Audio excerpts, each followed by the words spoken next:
But you told me that you got yourself aware of William Park? No, I was. You are. When I was.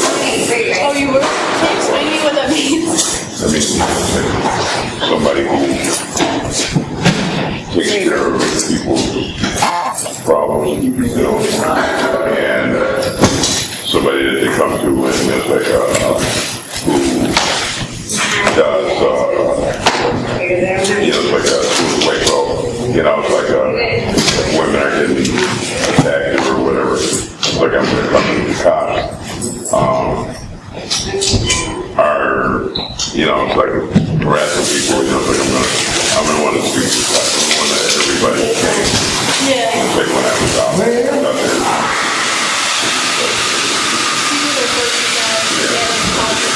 Like the mafia concierge, you know, concierge, you know, it's like I was the guy who handled stuff. It's like I didn't think that they were small stuff. I mean, politicians and actors, you know, they hone for a role, you know, it's like, so you might see them acting like a character or whatever, and so that's what I did. And so, you know, it's like I honed my small stuff, really what I wanted. So I predicted my fate. And basically, I did the same thing that I do now. When I was home with Is this the main place where you help out, or the other places? No, this is the place that I used to help out at the Unitarian Church. We had a party on the way on Friday night. We well established. But the thing is that it's really important that people buy into situation, any situation, even if they're drug addict or alcoholic or whatever, it's like abuse person. If they buy into it, you know, it's like, and it's like they try to, it's like make it better, you know. And so, you know, like, and then they can put some distance between them. Well, I think, and so, you know, it's like that's why I always have a lot of homeless people working with. You know, it's like cooking, and it's like most of the people serving homeless, you know, or it's like just I don't have the relationship that I have now with a lot of homeless people. It's a top-down relationship, and I don't think it's top-down. I'm sure it's come from, it's like within, and it's like, and there's a movement, just like even if it's an individual movement, you know, it's like change and philosophical difference. And so a lot of people that I deal with today in the park, it's kind of like top down because the jobs that I have, I work for St Petersburg and I work for my place in recovery and all that, so it's kind of like top down. So it's very important to me to, you give that to me again. It's very important to me. Thanks. Tomorrow night I'll see what I can do. I mean, get some of it. And so if he gets some of it too. Oh, good. We'll be okay. Yeah, all right. Thank you. Okay, man. Yeah, come tomorrow night about 5. I sure will. All right. But you know, it's like talking about top down. It's very important to me for people to know that I was once like, and so that kind of blurs the lines for top down, and I'm looking for. People sometimes use help because they feel like they're not understood by those people, like shelters. Well, it's not so much that they would refuse help. Anybody would rather sleep inside. Yeah. Sleep in cold and rainy and day. So, you know, it's like but there are people who, because of society and their perspective, who just say the heck with it. And people want to be off the grid for some reason. Just like Jack, but Jack's not giving her government name. But, you know, she's in school and she's homeless. You know, and it's like, but certain people you can't tell. But you know, it's like they don't want to refuse the shelters, but the shelters don't understand them because the shelters don't have people like me. Yeah, exactly. They don't have people who were homeless. Like that. You know, it's like sociology majors and whatever. And they get graduated and get a degree. I'm starting. You know, I mean, despite my two jobs. Yeah. You know, it's like and I'm a pastor, so you know, it's like despite the church, I don't have any disposable income. But you got people making $60,000, $70,000, $80,000 off of other people's misery. And so, you know, the thing is that our people, the shelter people, motivated. The animal perpetuated. Because if they end it, then what? Then what are they going to do? Your jobs are done. Right? And so that $80,000 or whatever they're making a year is done. So those people are in the perpetuation. They're not in the end homelessness. Because it's like I want to end homelessness to go fishing and take a long nap. That's what I want. Okay. And involuntary homelessness can't end. I mean, I was talking about people who want to go off the grid for some reason or don't take their meds, and it's like they're kind of like well-being. But involuntary homelessness, which I think most homelessness is.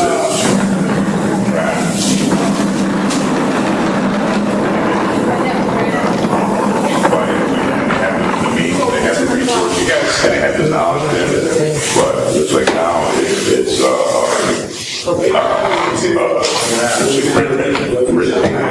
and it's like it's all down. The money, everything is there.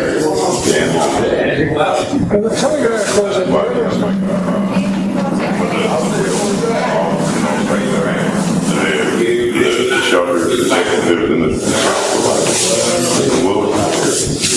So if the will was there, homelessness was the problem. That's all the trash. Because the money. He just can't. He said, That's what I got you. That's what I got you. yeah, no, just I heard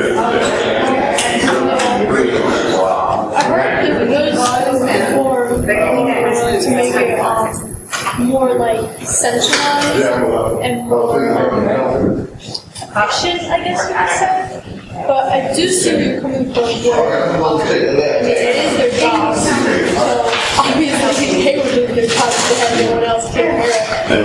Well, I'm just saying, it's like half of the people who were involved in the 10-year plan, which is 13 years old now, in homelessness, half of the people who were involved in that are homeless perpetuators. They're not homeless, it's like say, abolitionist. I'm an abolitionist. You know, they want to perpetuate for their own, you know, like job and security and car payments and all that. What would you feel people do? What do you do in particular? Thank you so much. Well, you know, I do what I can. A lot of what I can is I cook and I'm there, and it's like I plug people. The same thing that I did when I was married in Williamsburg. I went to services, and you know, so put them. You know, it's like you want a shelter, or you know, it's like a woman is. No, a woman is beaten or whatever. You know, it's like Any more out here? No. Alright. We're yelling at me. We're straight. Hey, Bob, come next week, man. Yeah, definitely, because we need. Hey, the earliest I can be here is like 10 minutes after 7. That's 10 fine. minutes to 7, I take my medicine. Okay. So at my Take your house, medicine, though. so I gotta leave after I take my medicine. All right, okay. All right, Bob. Thank you. So, you know, I mean, I think that, So everybody knows. if I let people into services, I belong to an organization called Celebrate Power, which is an organization dedicated, it's basically a coalition of downtown St Petersburg churches. Okay. And it's dedicated to, ending homeless. Yeah. That's in our mission. We know. And so, you know, I mean, I don't know. Supposed to go back if a to woman hospital. is abused on the street or whatever, and with counsel or director, and just like the new direction, so that it's like they can get checks. A whole lot of people who get checks cannot find a place to stay. And I'm an affordable housing advocate because it's like if there's no affordable housing, Yeah. it's like homelessness is nothing. Exactly. Because the people, and you see the condos and all that, the building, that's not affordable housing. And they tear down affordable housing to put these things up. And so, it's like that, it's like and draws into it. Basically, they need somewhere for people to go. A physical object must occupy the space, at all times. So, it's like if you run people, out of the park, you're going to go somewhere else. And if you run from somewhere else, you're going to go somewhere else. Yeah. And so, it's like a shelter should be exemplary. Okay, oasis that give people, this is a temporary haven while it's like people move to work affordable housing. And it's like we believe in housing first. Housing first is that if you everybody got cured from alcohol, craziness, criminality, it's like ex-convicts, it's things that contribute to being homeless and aging out of foster care, everybody stopped being their wives, not driving wives, and it's like people were smarter than they are, it's like then homeless was what you do, and you put prostitutes, crazy people, it's like ex-convicts in housing, and then you wrap the services around. Okay. Yeah, because when you're exposed to negative elements, you can't really improve yourself. People really are a product of their environment. They react to the environment. And plus, it's been shown and proven that medically, it's like, from emergency rooms, it's like homeless people. Doctors, it's like going to jail because they're on the street. It's like meeting out and say, but what do you do? But a lot of people aren't aware of all of these different things that they can do. A lot of people are just ignorant. So I feel like education is also a really big part of it. Well, I think that education and public education. Yeah, exactly. Yeah. Is a very big part of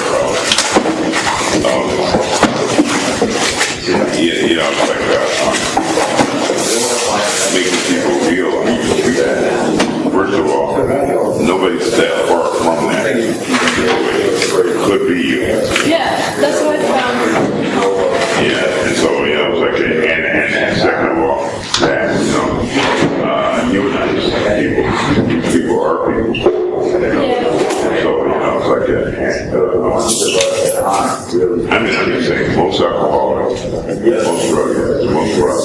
most thieves, most what have Yeah. live inside. And so, you know, it's like, but the people who live outside and have they're demons.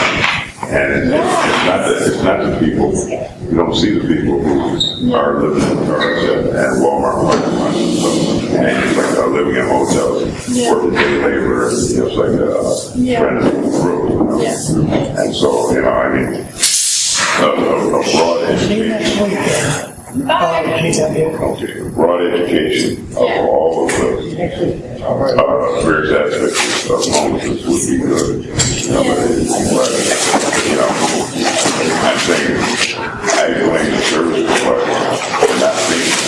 I'm a homeless leadership board. Homeless leadership board is filled with perpetuators.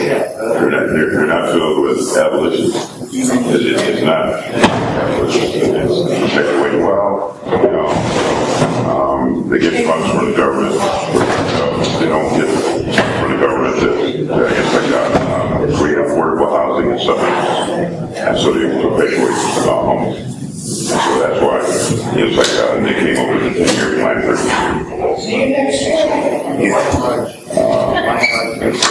the way it goes. Yeah, it must be really frustrating.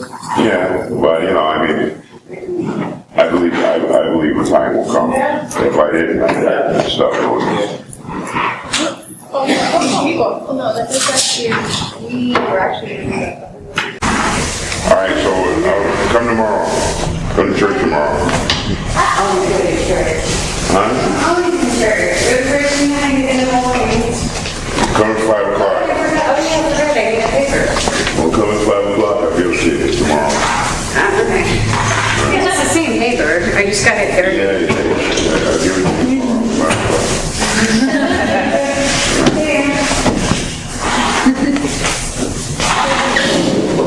You were saying that homeless leadership. Right, we read over this document that I think they didn't show the full. Yeah. 2003 and he's just full with this awful business jargon. I had to have this translated for me virtually. And I ended up asking the professor, were any homeless people actually consulted on this when they were because it doesn't seem like it. No, but that's part of the problem is that when they build these shelters, they don't consult. Because it's top down. Top down. And that's exactly what doesn't work. You know? And this year, you know, it's like the federal government or whatever, it's like paternalistic and it's classist. And it's you know, just What do you feel like the better people, students, or people about what we can do? what you just said, education, you know, it's like you can get, it's like statistics that mean something. Yeah. You know, it's like have billboard campaigns and stuff like that, and you know, it's like or it's like new studies about affordable housing, and you know, it's like where it's gone and why you see it increase in the numbers of homeless because the affordable housing is gone, and nobody can afford to live. You know, it's like the poor people, you know, they can't afford to live. And so a lot of people who are homeless are just poor. And they can't make ends meet. Yeah, so real estate just keeps going up and up and up. And it's like, you know, I mean, when I was in and out, it's like doing day labor or whatever, there was rooms for 5 8 hours a week.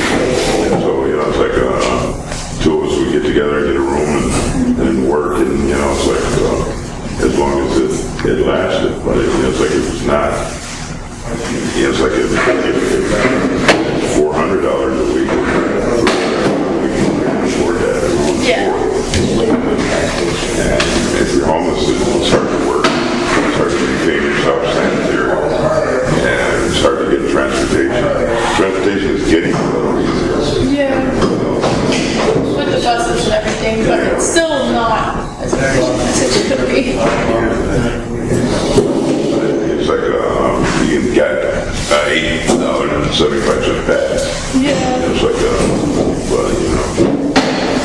that struck me the most was when watching the documentary that you were in was people had to go to work, but they didn't have anywhere, to take a shower, or clean themselves, or have a place to stay at night. So, like, how do you expect people to work if they can't have anywhere to stay? And maintain work. And, Yeah, exactly.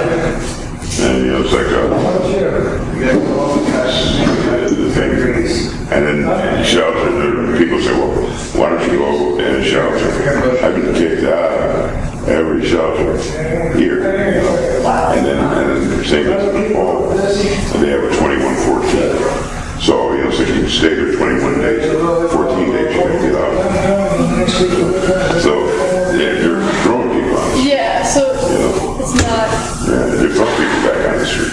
So, it's like, how can you just gear up and do better and set off, And that, to me, is perpetuation. It's not training homelessness. And so it's like, cynically, if you'd ask the people on a homeless leadership board, how many people want to end homelessness or think that, this is what you'd ask them, how many people think that homelessness will end in your lifetime? Nobody would say one, except for me. Okay, because I'm not a service provider. Okay, I don't run shelters. And if I did, like I say, you have to go into a permanent house. Or, what are you going to do in a shelter? You're going to get married there. You're going to raise kids there. I mean, what are you going to do? Yeah. And just like if the shelters are not offering the next step, the service provider.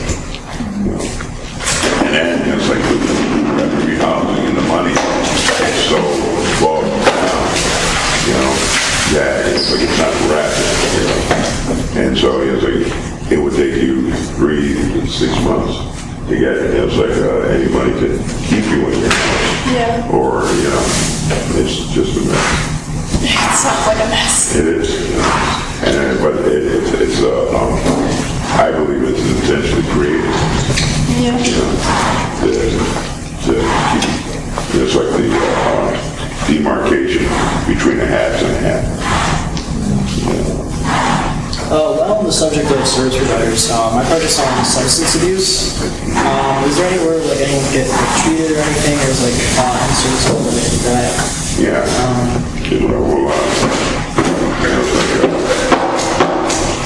It's like a turning point. My place is recovery. It's like talk to them. I work there. You should talk to them. But so Julia, give my email to. Oh yeah, I will. Okay. But I mean, I know from experience until you make up your mind that you're, it's like gotta be it's like and you reject it. You're gonna keep getting on. But the thing about it is, I don't want to leave anybody in here for that. If he's not ready to go. But this is kind of like a chicken and egg, or a chicken or egg question.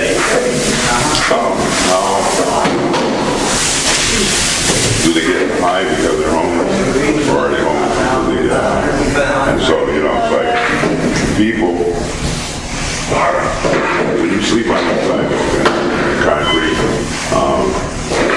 you have to have something to negotiate. It's like laying down on that concrete. You have to have something. It's like to put you to sleep. You have to have something.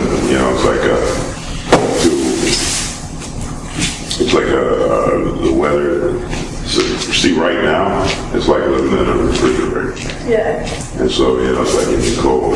And so, it's like you don't really have anything to do because your days are not filled with purpose. And so, it's like maybe Wednesday, you're going to go to Daystar and get a haircut. Maybe Thursday, you're going to go to Wheat House. And it's like money to get ID because you have to have ID because the cops say, it's like you have to have it.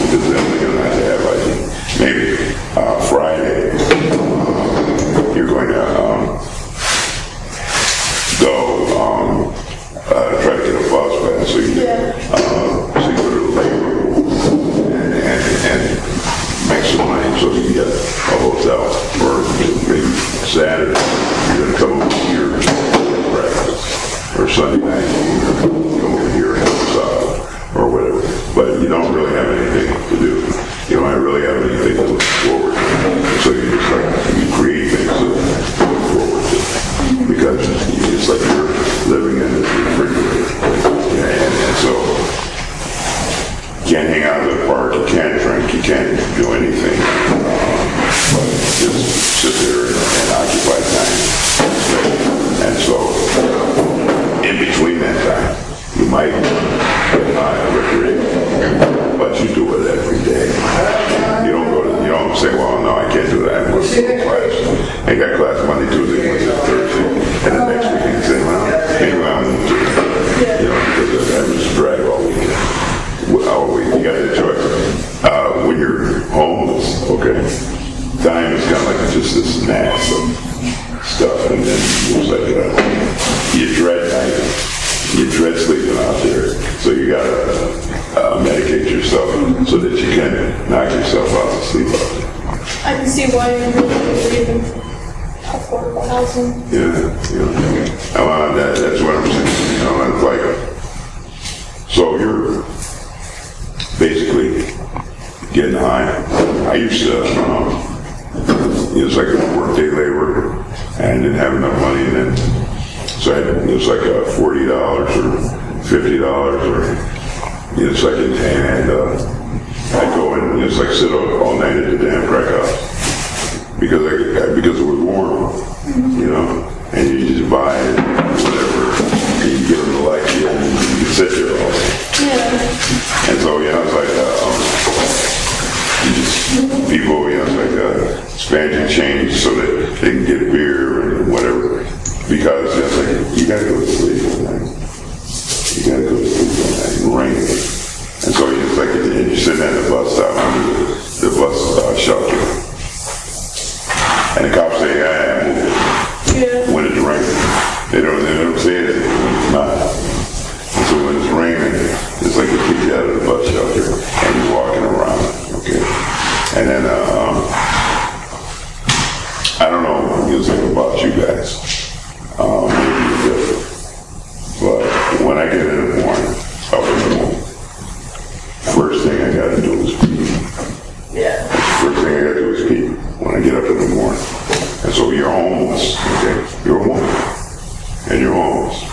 And you get up in the morning, and the Williams Park bathrooms don't open until 7:30. And so you've been aroused from your spot at 6. Where you gonna be? Where you gonna go to bed? A man you're lucky, you basically walk down the street and go to the bathroom and pee, And then it's like they're behind the dumpster. You're a woman, put on your pants, and it's like out there, I know. every day, every morning. I mean, it's not some drunken sorority chick who just pulls on her pants and pees and giggles and doesn't do it for another 30 years, I mean, this is part of your reality. So you tell me you're going to just go through this teetotaler. It's like straight edge. I don't think so. I don't think so. You're going to get on something. Just to get through. Just get through the days. No ordinary, nondescript days. You're going to do something. Just get through them. Well, if there was anything on that kind of note that you could tell the police and local law enforcement to help them understand better those types of situations and maybe react differently toward the homeless population. Some police do, but it's like the police work for the city, okay, and so it's like what the city tells them. It's like it is, because the city doesn't have a plan. I mean, they don't have a plan at all. They just want to keep it out of the face of the okay? And so it's like what they do, their reaction is criminalization. So, it's like you're going to go to jail for opening things. You're going to go to jail for trespassing. They want you to move, okay? Until you get sick of it and okay, I'm sick of this. I'm going to write a check and buy a house. They don't have a plan. And so they just want you out of sight. Okay, and so the job of the police is to get you out of sight. One, by running you off, by taking you to jail, taking you to pimps, taking you to some alcoholic center, or something, just get it rid of it. Okay? And so, that's basically criminalization of homelessness. That's the city's answer. And so they're defending lawsuits that were brought against them for criminalization. And the police are the agents of the city. So, you know, I mean, they don't understand it. And so, I think a whole lot of people have seen Easy Street because the ambulance came here last week, and one of the guys says, "You're the guy in the movie," you know. And so, you know, but you know, it's like that's part of education too. You know? Yeah. Right. And then the police used to call me to, you know, it's like their rookie training academy out there. It's almost at Eckerd. It's like up 19. Have you ever seen that? It's SPC or something. It's police. Yes. Where they just like jump and train and whatever. And they used to call me up there. And I taught a class called Homelessness 101, but they don't call me anymore because you know, it's like the various administrations try to deal with homeless people various ways, and homelessness is always a platform in their, you know, it's like a campaign, and I don't think that they have the courage to solve it, and part of their solution is there's no housing at the end of it. Okay, I mean, if part of their solution was affordable housing, okay, then they wouldn't be tearing down all the affordable housing, each successive administration, and building condos where, you know, where people can't live. Right. So, you know, but, you know, I mean, I say all that as a convoluted way of saying that the police in the city, the police cannot divide the city, and, you know, they, you know, I think it was St. Clair Lewis.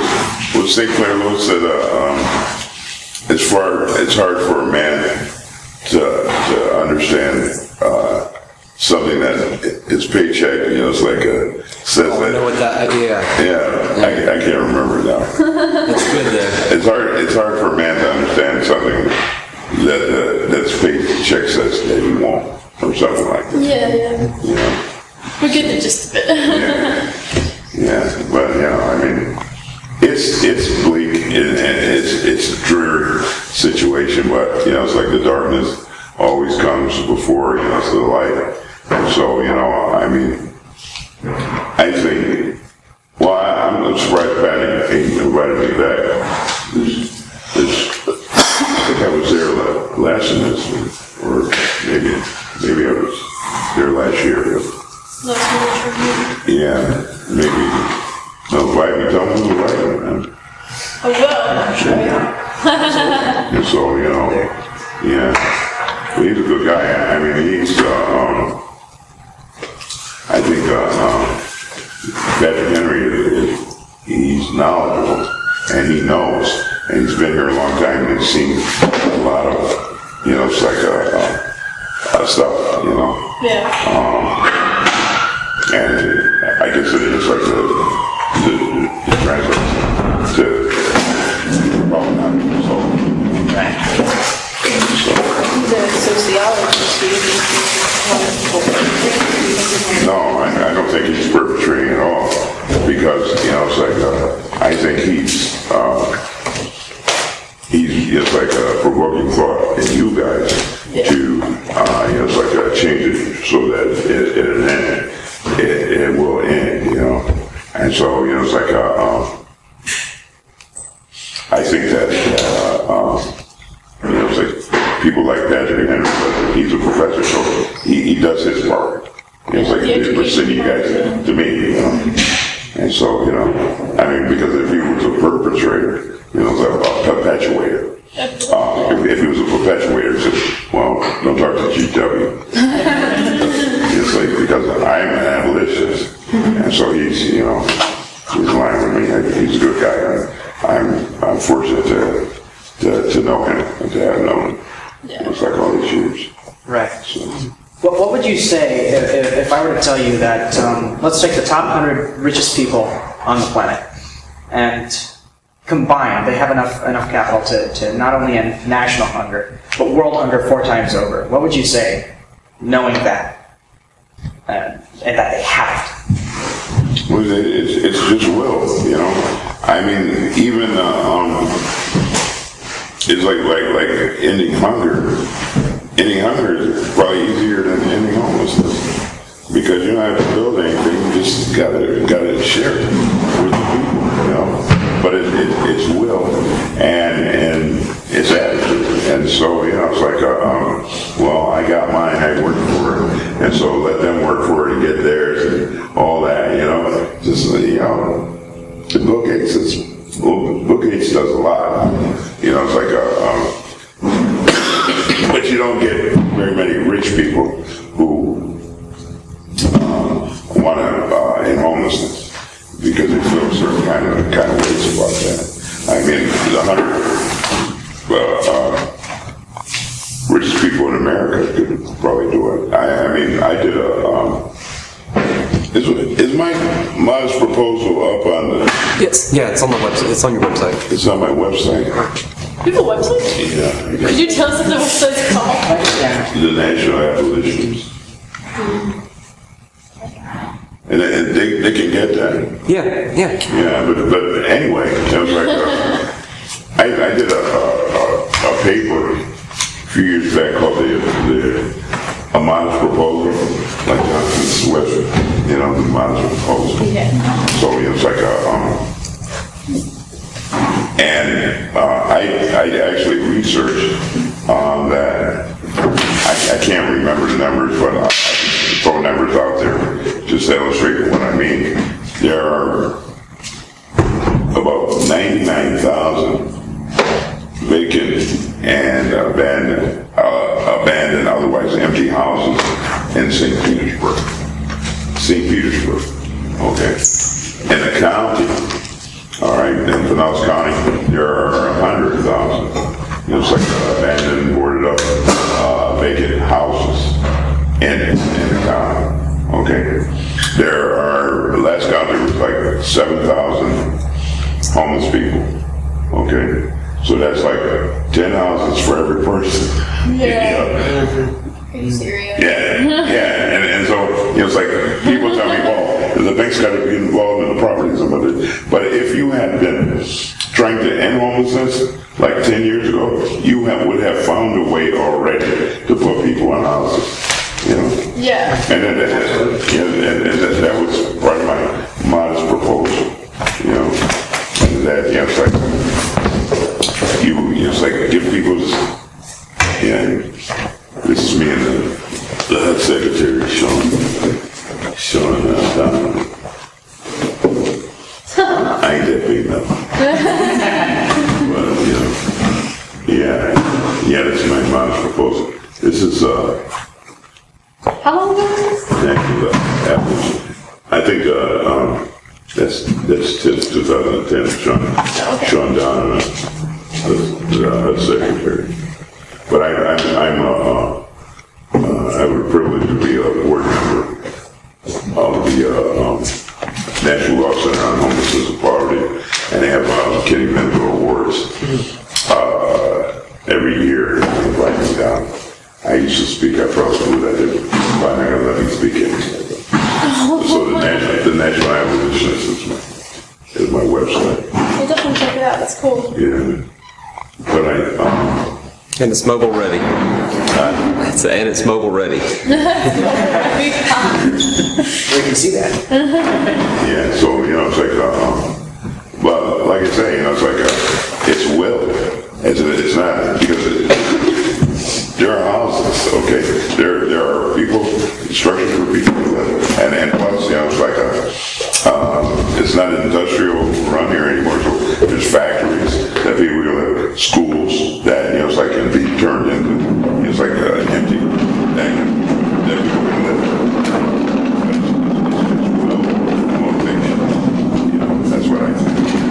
Now, we have the answers. We've been working on this so long that we have the answers. You know, we have the technology. It's just, do we want to do it? You know, we have the money. Have the money. Do we want to do it? So would you then, if you had your say in where the funds go from the leaders, from the Homeless Leadership Board, would you then redirect a lot of the funding to affordable housing? Yes, definitely. Affordable housing and housing first, and then move some of the people off the street and see what happens. And other shelters, but you're going to have this, you know, it's like a anguish cry from the shelter providers. Well, no, they're not ready. So, you know. I think anybody would probably be ready to get off the street. Their jobs. Well, yeah, when you stop exploiting a certain demographic, Then you lose your jobs. then you lose jobs, but then you Those find jobs should another be there to place. begin with. So none of you guys are involved in ECHO. No. We know about it though. Yeah. I don't know what to do. I mean, they used to come on a coffee run with me. It's like this a couple of years ago. All I'm aware that they still do is they just kind of talk about it, about homelessness in Pinellas County, and then they go to Williams Park on Saturdays and give out sandwiches. Which is good. You know, and they form a relationship. It's like doing something. You know, it's like it's better than not doing nothing. And Jesus said, you know, it's like if they're, you know, it's like doing what I do, they're not against me. You know, so you know, I just worry about the people who, you know, I mean, who go out there and, you know, it's like beat people in the head with Bibles and give them peanut butter jelly sandwiches, and you know, it's like tell them to change and repent, and so and then what? And then how are you going to get them in the house? Right. Yeah, but Accept this idea, or we're not going to feed you. That kind of thing. Well, what do you think? Well, I think I want to have to thank you for answering our questions. Yeah. Thank you very much. We really appreciate you taking time out of your day to do this for us. Extremely helpful. I don't do much. I'm getting kind of old. Don't have as many girls as they had. So, I got time. I love to be needed. Well, I mean, again. So, Catherine, what do you think? The project I'm doing specifically is a little bit more difficult because I'm sorry, I just need to like hold your place. Who's biting? I don't know. Cut it out.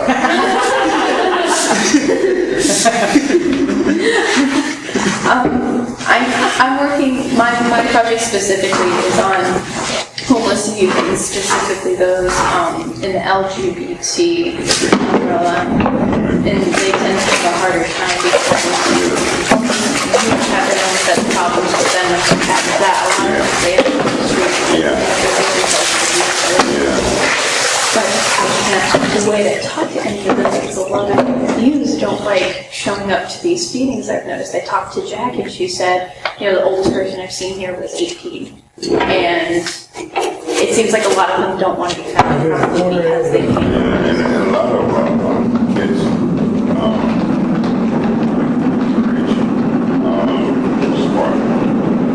smart to manage the buildings. They're not on the street. Yeah, but there's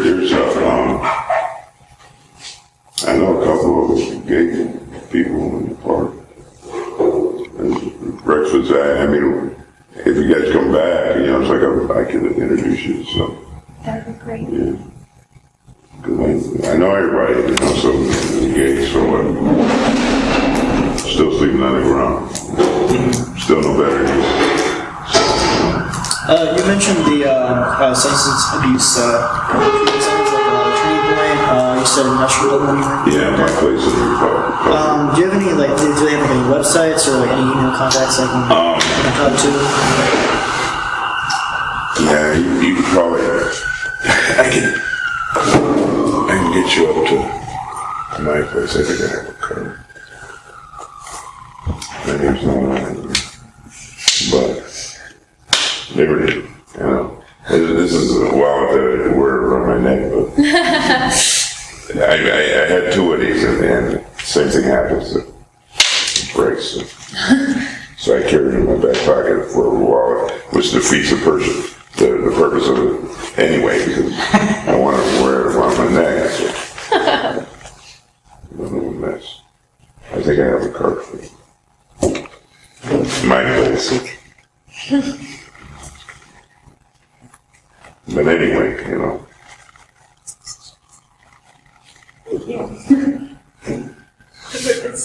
Yeah, you can come up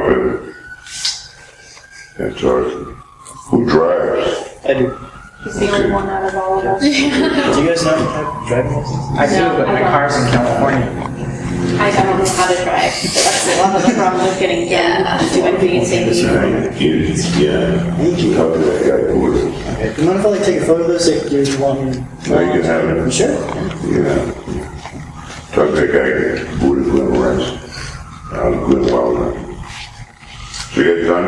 Yeah. Well, unless you wanted to add something. Oh, I just had one last question. I was wondering if you knew if there were any specifically safe places for Gays. for gay. There is none. And then we had a problem with the on the HLB because a lot of the shelters and the service providers are religious based, and so it's like they were not accepting of gays and transgenders, and so it's like so the gays couldn't stay in the shelters because it's like a religion and so. And these are people on the homeless leadership board. Yeah, and so it's like they just didn't want to deal with it, Rhonda was saying there were a couple shelters, but Well, she's saying that there are a couple agencies looking specifically at trans. Rhonda Abbott. yes. Rhonda Abbott. She said there were, I think, about 3 agencies. What, he got Rhonda Abbott, he didn't get me? Yeah. About that too. Wow. Yeah. I'll give him a hard time. Wow. Yep. Break my heart now. I didn't take back what I said about her. Oh, man. No, but it's like, what did she say? Well, she was saying that there are a couple agencies that are now specifically focusing on trans youth, but the fact that, you're somebody who works directly with homeless people, and you don't know of any safe space available. No, I really don't. I mean, but it's like I gotta say about Rhonda, it's like if it came up and somebody got put out of shelter, I would call her up and ask her, and I consider Rhonda Abbott to be my friend, even though she's, like Rhonda's kind of like the